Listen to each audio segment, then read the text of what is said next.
What's up guys? In today's video we're going to be talking about quick fixes to some of the most common white belt mistakes, which can make you up to 10 times better if you implement all these into your game. So let's get right into it. Mistake number 1 is going to be stepping over to mount. Whenever we do this, it creates a bunch of space for our opponent, makes it easy for them to connect their knee and elbow, and then they can recover.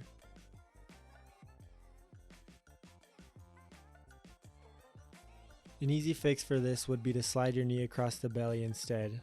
You can use any variation you want, but for this one I'm going to put a forearm frame across both of their hips so they can't lift their legs and stop us.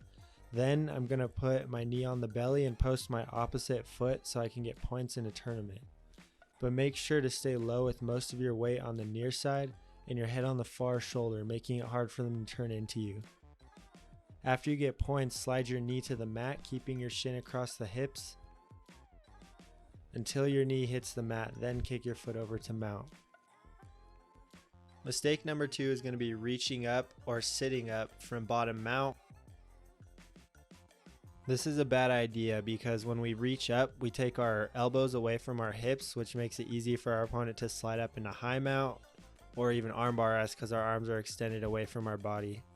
You fix this by using a forearm frame across the hip and a frame inside their knee, which reinforces the forearm frame. Once you have a good frame, you can use any mount escape you'd like, most likely a bridge and a shrimp. Just make sure whatever your opponent does, you stay disciplined with your frames, and if they try to take them away, off balance them to put your frames back.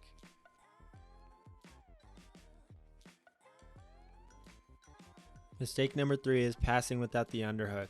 Whenever we pass without the underhook, it allows our opponent to slide out from under us and come up on top, or even worse, take our back. An easy and obvious fix to this is to get the underhook before you pass. This one is mostly about discipline. Anytime you don't have the underhook, fight for it first, then once you get it you can pass.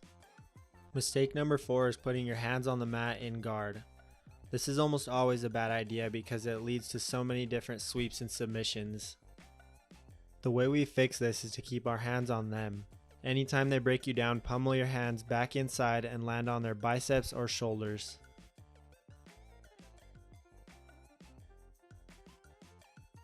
Now the last one, and probably the most notorious, is not pacing yourself. Whenever you go hard the whole round 100% speed, a few things will happen. 1, you'll get tired very fast. 2, even if you don't get tired fast, you'll leave a bunch of space and get no points in a tournament because you aren't controlling positions. This one is a little bit more difficult to talk about because no one has the exact same pacing in a match.